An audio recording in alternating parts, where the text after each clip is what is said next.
அமெரிக்க நீதிமன்றத்துல மிக முக்கியமான ஒரு வழக்கு. அதானி அவ்வளவுதான் முடிஞ்சுட்டாரு. மிகப்பெரிய வழக்குல சிக்கிட்டாரு. இதுக்கப்புறம் அவர் தப்பிக்கவே முடியாது. அதுவும் அமெரிக்க நீதிமன்றத்துல போய் சிக்கியிருக்கிறாரு அப்படின்லாம் பேசப்பட்டது. அவரோட ஷேர் வேல்யூ அப்படிங்கிறது ரொம்ப ரொம்ப கம்மியாக போனதை நம்ம பார்க்க முடிஞ்சுச்சு. ஆனா திடீர்னு ஒரு மிகப்பெரிய ட்விஸ்ட் என்ன நடந்துச்சு அப்படின்னா, அந்த வழக்கை அந்த அமெரிக்க நீதிமன்றம் தள்ளுபடி பண்றாங்க. இந்த ஸ்டோரி அப்படிங்கிறது ஒரு த்ரில்லர் படம் பார்க்குற மாதிரி நிறைய கனெக்ஷன் இருக்கக்கூடிய ட்விஸ்ட் அண்ட் டேம்ஸோட இருக்கக்கூடிய ஒரு கதை மாதிரி தான் இருக்க போது இந்த வழக்குடைய பின்புலம் அப்படிங்கிறது. அதாவது ஒரு பக்கம் அதானி, இன்னொரு பக்கம் டொனால்ட் ட்ரம்ப், இன்னொரு பக்கம் இந்தியாவினுடைய தலைமை நீதிபதியாக இருந்த ஒரு நபர், அதையும் தாண்டி முக்கியமான அரசியல் தலைவர்களுக்கு தொடர்பு இருக்கிறது அப்படின்னு சொல்லப்படுது. ஸோ இப்படி மிகப்பெரிய ஒரு கார்பரேட் கேம் பிளேயை வந்து அதானி வந்து பிளே பண்ணி தான் இது வந்து வெளியே வந்திருக்காரு அப்படின்னு சொல்லப்படுது. இது இன்ட்ரெஸ்டிங்கான த்ரில்லிங் ஸ்டோரி என்ன? இந்த நிகழ்வில் பங்கேற்றுக் கொண்டிருக்கக்கூடிய முன்னாள் தலைமை நீதிபதியாக இருக்கக்கூடியவர் யார்? அப்படி பங்கேற்பது சரியான ஒன்றாக இருக்குமா? டொனால்ட் ட்ரம்ப் இதற்காக நேரடியாக இந்த வழக்கில் தலையிட்டிருக்கார் அப்படின்னு சொல்றாங்க. அதானி அந்த நீதிமன்றத்தில் கொடுத்த 500 பக்க அறிக்கையில் பல முக்கியமான விவரங்களை குறிப்பிட்டிருக்கார் அப்படின்னு சொல்றாங்களே, அந்த விஷயங்கள் என்ன? இது தொடர்பாக தான் இந்த வீடியோ முழுவதும் பேச போறோம். வாங்க வீடியோக்குள்ள போகலாம்.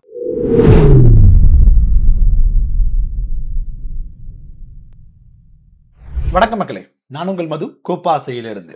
அதானி நிறுவனத்தின் இந்த வழக்கு தொடர்பாக போதிய ஆதாரங்கள் இல்லை, அதுக்காக நேரங்களை செலவிட முடியாது அப்படின்னு ஜஸ்ட் லைக் தட் அப்படின்னு அமெரிக்காவினுடைய நீதிமன்றம் இந்த வழக்கை வந்து தள்ளுபடி பண்ணிருக்காங்க. இது சாதாரணமாக நடந்த ஒரு விஷயம் கிடையாது. மிகப்பெரிய ஒரு கேம் பிளேயை வந்து அதானி குழு நிகழ்த்தி இருக்கிறாங்க அப்படின்னு ஒரு குற்றச்சாட்டு வந்து முன்வைக்கப்பட்டிருக்கிறது. என்ன சொல்றாங்க அப்படின்னா, அதாவது பிப்ரவரி முதல் ஏப்ரல் 2026 வரைக்கும் சுமார் 500 பக்க அறிக்கைகளை வந்து அசைக்க முடியாத ஆதாரத்தோட என்ன பண்ணிருக்காங்க அப்படின்னா அதானி குழுமம் வந்து தாக்கல் பண்ணிருக்கிறாங்க அப்படின்னு ஒரு வாதம் முன்வைக்கப்படுது. ரகசிய அறிக்கைகளாக கொடுத்திருக்காங்க அப்படின்னும், இது வந்து ஒரு 3-4 பேர் இணைஞ்சு வந்து இந்த வந்து அறிக்கையை வந்து தயார் பண்ணிருக்காங்க அப்படின்னு முக்கியமா என்ன சொல்றாங்க அப்படின்னா, முன்னாள் தலைமை நீதிபதியாக இருந்த, அதாவது இந்தியாவினுடைய உச்சநீதிமன்றத்தினுடைய தலைமை நீதிபதியாக இருந்தவர் வந்து ஒருத்தர் வந்து இதுக்கு உதவி பண்ணிருக்கிறார் அப்படின்னு சொல்லியிருக்கிறாங்க. இதுதான் மிகப்பெரிய ஒரு விவாதத்தை ஏற்படுத்தியிருக்குது. ஓகே மக்களே, இந்த வழக்குடைய பேக் ஸ்டோரி என்ன அப்படிங்கறத பார்க்கும். இந்த வழக்குல யாரெல்லாம் முதல்ல சம்பந்தப்பட்டிருக்காங்க அப்படின்னா, கௌதம் அதானி, அவருடைய மகனாக இருக்கக்கூடிய சாகர் அதானி, அதனுடைய கிரீன் எனர்ஜி அதோடைய சிஇஓ இருக்கக்கூடிய வினித் ஜெயின் ஆகியோருடைய அந்த 3 பேர் தான் வந்து இந்த வழக்குடைய முக்கிய குற்றவாளிகள் அப்படின்னு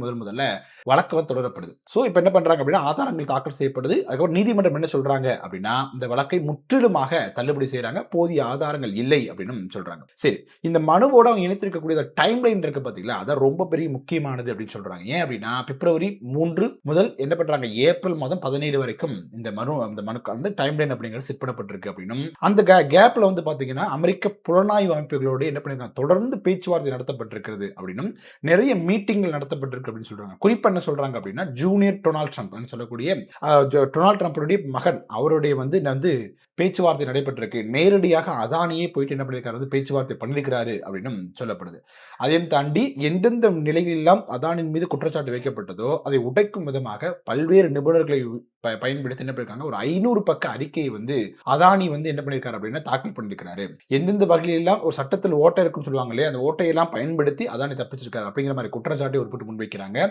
இது கார்பரேட் பாலிடிக்ஸ்ங்க, இப்படிதான் பண்ணியாகணும் அப்படின்னு இன்னொரு பக்கம் ஆதரவான ஒரு குரலையும் சொல்லிட்டு இருக்காங்க. ஸோ இவருக்கு வந்து யாரெல்லாம் வந்து ஹெல்ப் பண்ணியிருக்காங்க அப்படின்னா, ஹார்வர்ட் அந்த பல்கலைக்கழகத்தை சேர்ந்த ஒரு லா பேராசிரியராக இருக்கக்கூடியவர் வந்து ஹெல்ப் பண்ணியிருக்காரு அப்படின்னும், அமெரிக்காவினுடைய எஸ்இசி அமைப்பினுடைய முன்னாள் தற்காலிக தலைவராக இருந்தவரும் ஹெல்ப் பண்ணியிருக்காரு அப்படின்னும், இந்தியாவின் மின்சார ஒழுங்குமுறை ஆணையத்தினுடைய முன்னாள் தலைவர் அப்படின்னு சொல்லியிருக்காங்க. அதே நேரத்தில் இதை விட அதிர்ச்சியான முன்னாடி சொன்னது போல இந்தியாவினுடைய முன்னாள் தலைமை நீதிபதி, அதாவது எல்லாத்துலேயுமே முன்னாள் தலைமை நீதிபதி, அதே மாதிரி ஆணையத்தினுடைய தலைவர் அப்படின்னு பேர் போட்டுருவாங்க, யாரு அப்படின்னு நேரடியாக அவருடைய பெயர் குறிப்பிடப்படாமல் இருக்கிறது அப்படின்னு சொல்லியிருக்காங்க. எதற்காக குறிப்பிடப்படாமல் இருந்திருக்காங்க அப்படிங்கிற மிகப்பெரிய கொஸ்டின் மார்க்கையும் அரசு விமர்சகர்கள் கேட்க தொடங்கி இருக்கிறாங்க. முன்னாள் தலைமை நீதிபதி இருக்கக்கூடிய ஒரு நபர் நேரடியாக அதானி அவர்களுக்கு எதற்காக ஹெல்ப் பண்ணணும் அப்படிங்கிறத தெரிஞ்சுக்கிறதுக்காக இந்தியாவினுடைய ஒரு முன்னணி நிறுவனமா இருக்கக்கூடிய இந்த ஒயர் என்ன பண்றாங்க அப்படின்னா, ஒரு ஆய்வை நடத்துறாங்க. எப்படியாவது அவங்க கண்டுபிடிச்சிடணும், யார் அந்த தலைமை நீதிபதி கண்டுபிடிச்சணும் அப்படிங்கிறது நிறைய பேர் பேச்சுவார்த்தை நடத்துறது அப்படின்னு ஒரு ஆர்டிகிளே ரிலீஸ் பண்ணியிருக்காங்க. அந்த ஆர்டிகல் என்ன சொல்லியிருக்காங்க அப்படின்னா, எந்தெந்த வல்லுநர்கள் பெயர்கள்லாம் இருக்குதோ அவங்க எதற்காக உதவி பண்ணாங்க, என்ன மாதிரியான உதவிகளை பண்ணாங்க அப்படின்னு தெரிஞ்சுக்கிறதுக்காக நேரடியாக அவங்களை தொடர்பு கொள்ள முயற்சிக்கிறாங்க. முன்னாள் சிஏஜியாக, அதாவது முன்னாள் தலைமை நீதிபதி கூட கவாய் அவர்கள் தொடர்பு கேட்கிறாங்க, நீங்க ஹெல்ப் பண்ணீங்களா அப்படின்னா அவங்க மறுத்திருக்கிறார், நாங்க பண்ணல அப்படின்னு சொல்லியிருக்காரு. அதே பதிலை தான் சஞ்சீவ் கண்ணா அப்படி சொல்லியிருக்காரு, டிஎஸ் தாக்கூர் அவர் தான் சொல்லியிருக்காரு. அதையும் தாண்டி லோதா, ஜிபி பட்நாயக் மற்றும் ரமணாவுக்கும் நெருக்கமான வட்டாரங்கள் இந்த செய்தி எல்லாம் மறுத்திருக்காங்க. நாங்க யாருமே வந்து அதானிக்கு ஹெல்ப் பண்ணல. இந்த விஷயத்துல வந்து அதானிக்கும் உங்களுக்கு எந்த ஒரு தொடர்பும் கிடையாது. அமெரிக்க நீதித்துறை தொடர்பாக எந்த ஒரு விளக்கத்தையும் நாங்க கொடுக்கல அப்படிங்கிற மாதிரி தொடர்பு கொண்ட இந்த பேசப்பட்ட வழக்கு முன்னாள் தலைமை நீதிபதி எல்லாருமே வந்து கருத்து தெரிவிச்சிருக்காங்க அப்படின்னு குறிப்பிட்டிருக்காங்க. ஸோ இதுல இல்லாத, அதாவது லிஸ்ட்ல தொடர்பு கொண்டு மறுத்த லிஸ்ட்ல இல்லாதவங்க தான் இவங்களுக்கு அதானி அவர்களுக்கு ஹெல்ப் பண்ணிருக்காங்க அப்படின்னும் ஒரு செய்தியை வந்து ஆர்டிகிளை வந்து இந்த வயர் வந்து வெளியிட்டிருக்காங்க அப்படின்னு நம்மளால புரிஞ்சுக்க முடியும். சரி, இவ்வளவு நேரம் பேசுறோம். இந்த கேஸோட டீட்டெயில் என்ன கேஸ், எதனால அவங்க அதானி மீது குற்றச்சாட்டு வச்சிருக்காங்க அப்படிங்கறத நம்ம இப்ப முதல்ல பார்க்கலாம். அதான் என்ன சொல்றாங்க அப்படின்னா, அமெரிக்க நீதிமன்றத்தில் என்ன மாதிரி வழக்கு தொடக்கப்பட்டது அப்படின்னா, அதாவது அதானி கிரீன் அப்படிங்கிற நிறுவனம் இருக்கு. சோலார் பவர் போடக்கூடிய இந்த பிளான் அமைக்கக்கூடிய ஒரு நிறுவனம் அதானியோடது. அது என்ன பண்றாங்க அப்படின்னா, இந்திய மாநில மின்சார வாரியங்களோட ஒப்பந்தம் போடணும். அதாவது மாநிலங்கள் அளவில் இந்த கிரீன் பிளான்ட் அமைக்கணும் அப்படிங்கிற ஒப்பந்தம் போடணும் அப்படிங்கும்போது அந்த மாநில வாரியங்கள் அதை என்ன பண்றாங்க, மறுப்பு தெரிவிக்கிறாங்க. ஸோ மறுப்பு தெரிவிக்கும் பொழுது அதானி நிறுவனம் என்ன பண்றாங்க அப்படின்னா, அந்த வாரியத்தில் இருக்கக்கூடிய தலைவர்கள், அதையும் தாண்டி அரசு அதிகாரிகள் கூட நேரடியாக தொடர்பு கொண்டு பல 100 கோடி ரூபாய் லஞ்சம் கொடுக்க வந்து முயற்சி பண்ணாங்க, அல்லது கொடுப்பதாக வாக்குறுதி கொடுத்திருக்காங்க அப்படிங்கிற மாதிரியான ஒரு குற்றச்சாட்டை முன்வைக்கிறாங்க. இதுதான் அந்த அதானி குழுமத்தின் மீது இந்த வழக்கில் வைக்கப்பட்ட மிக முக்கியமான குற்றச்சாட்டாக இருக்குது. சரி, இதற்கு பதிலடியாக அந்த 500 பக்க அறிக்கை கொடுத்திருக்காங்க இல்லையா, இதை குற்றச்சாட்டு வச்சுட்டாங்க. பல்வேறு நிபுணர்கள் எல்லாம் சேர்ந்து அதானி குழுமத்திற்கு சாதகமாக ஒரு 500 பக்க அறிக்கை கொடுக்குறாங்க, ஒரு விளக்க அறிக்கை மாதிரி கொடுக்குறாங்க. ஸோ இந்த அறிக்கை என்ன சொல்லுது அப்படின்னா, பாயிண்ட் பை பாயிண்டாக அதானி குழுமத்தின் மீது வைக்கப்பட்ட குற்றச்சாட்டுகள் ஒவ்வொன்றாக உடைக்கிறாங்க.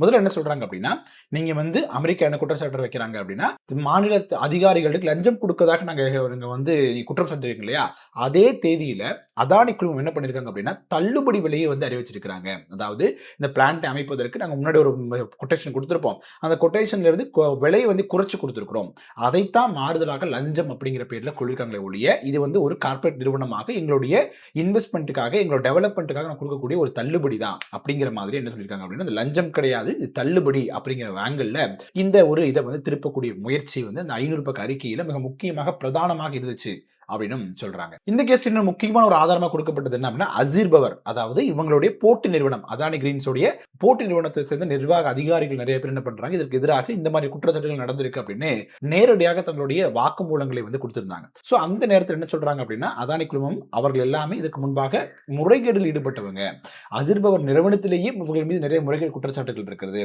அவங்களுடைய ஆதாரத்தை நீங்க பெருசா எடுத்துக்க கூடாது அப்படின்னு அதானி நிறுவனம் வந்து என்ன பண்றாங்க அப்படின்னா ஒரு வாதத்தை முன்வைக்கிறாங்க. அந்த வழக்குல வந்து என்ன பண்றாங்க அப்படின்னா, இதுவரைக்கும் அதானி குழுமத்திற்கு வழக்கறிஞர்கள் செட்டப் வந்து வாதாடிட்டு இருக்காங்க. என்ன திடீர்னு என்ன பண்றாங்க, அந்த வழக்கறிஞர் குழுக்கள் என்ன பண்றாங்க, முழுவதுமாக மாற்றப்படுறாங்க. எதற்காக மாற்றப்படுறாங்க அப்படிங்கும்போது 500 பக்க அறிக்கை தொடர்பாக விரிவான விளக்கம் அந்த வழக்கறிஞர் குழு தான் பண்றாங்க. அந்த வழக்கறிஞர் நியமிக்கப்பட்டவர் யாரு அப்படிங்கிறதுலாம் மிகப்பெரிய அடுத்த ட்விஸ்ட் அப்படிங்கிறது இருக்கு. டொனால்ட் ட்ரம்பினுடைய தனிப்பட்ட குற்றவியல் வழக்குகளை வாதாடக்கூடிய நபராக இருக்கக்கூடிய நபர் தான் அதானியுடைய இந்த கேஸை வந்து அடுத்த கட்டத்திற்கு கொண்டு போறார். அதாவது இதற்கு முன்பு அதானிக்கு வாதாடிய வழக்கறிஞர்கள் நீக்கப்பட்டு டொனால்ட் ட்ரம்பினுடைய வழக்கறிஞர்கள் நியமிக்கப்படுறாங்க, அவங்க விளக்கம் கொடுக்குறாங்க அப்படின்னு பார்க்கிறோம்.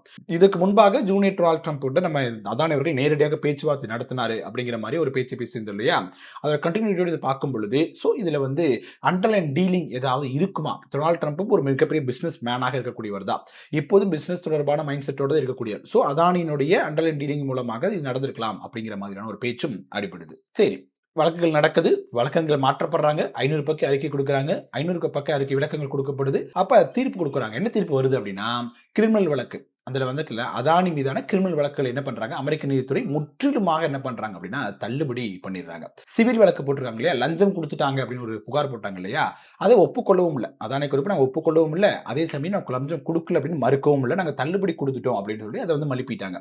ஸோ அதை ஏத்துக்கிட்டு என்ன பண்றாங்க அப்படின்னா $18 மில்லியன் என்ன பண்றாங்க, அபராதம் போடுறாங்க. அதாவது நம்ம ஊர் காசுக்கு 150 கோடி ரூபாய் அதானிக்கு குடும்பத்திற்கு அபராதமாக போடுறாங்க. அப்புறம் அமெரிக்கா அந்த ஈரானுக்கு மீது தடை வச்சிருக்காங்க, பொருளாதார தடை வச்சிருக்காங்க. அந்த தடையை மீறி என்ன பண்றாங்க அப்படின்னா, எல்பிஜி வந்து என்ன பண்றாங்க, அதானி குழுமம் வந்து ஈரான் வாங்குறாங்க. ஸோ அதுக்காக என்ன பண்றாங்க, ஒரு வந்து ஒரு அபராதம் விதிக்கப்படுது. அந்த அபராதம் வந்து 2300 கோடி ரூபாய், அதாவது $275 மில்லியன் வந்து அபராதமாக கொடுக்கறதுக்காக அதானி குழுமம் ஒத்துக்கிறாங்க. ஒத்துனா கொடுத்துறோம் அப்படின்னு சொல்லிட்டு எப்படி என்ன பண்றாங்க, அந்த வழக்கை முற்றிலுமாக முடிச்சு வச்சிடறாங்க அப்படின்னு தான் இந்த வழக்கு விசாரணை சொல்லுது. இப்போ வந்து அதானி குழுமத்தின் மீது அமெரிக்காவில் எந்த ஒரு வழக்குமே கிடையாது, அதானி கிரீன்ஸின் மீது எந்த ஒரு வழக்குமே கிடையாது.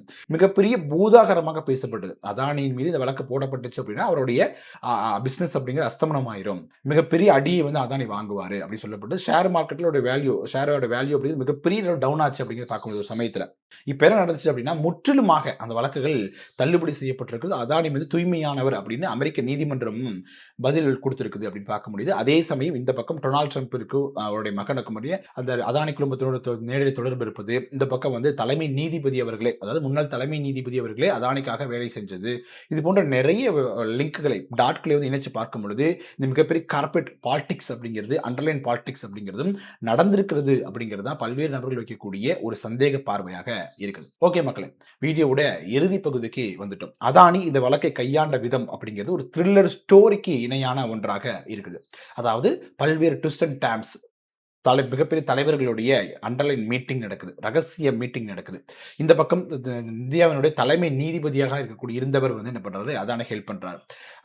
சட்டத்தில் இருக்கக்கூடிய சின்ன சின்ன ஓட்டைகள் கண்டுபிடிச்சு அதை தனக்கு சாதகமாக பயன்படுத்தக்கூடிய விஷயங்கள் நடந்திருக்குது. இப்படி பல்வேறு சுவாரஸ்யமாக ட்விஸ்ட் அண்ட் டர்ன்ஸ் நடந்தது இந்த அதானி வழக்கு தொடர்பாக, அதானி இந்த வழக்கை கையாண்ட தொடர்பாக உங்களோட கருத்துக்கள் என்ன அப்படிங்கிற தொடர்பாக கமெண்ட் செக்ஷன்ல சொல்லுங்க. வீடியோ பிடிச்சிருந்துச்சு அப்படின்னா லைக் பண்ணுங்க, ஷேர் பண்ணுங்க, கோபாஸ் யூடியூப் சேனல் சப்ஸ்கிரைப் பண்ணிக்கோங்க. தொடர்ந்து பேசுவோம். நன்றி.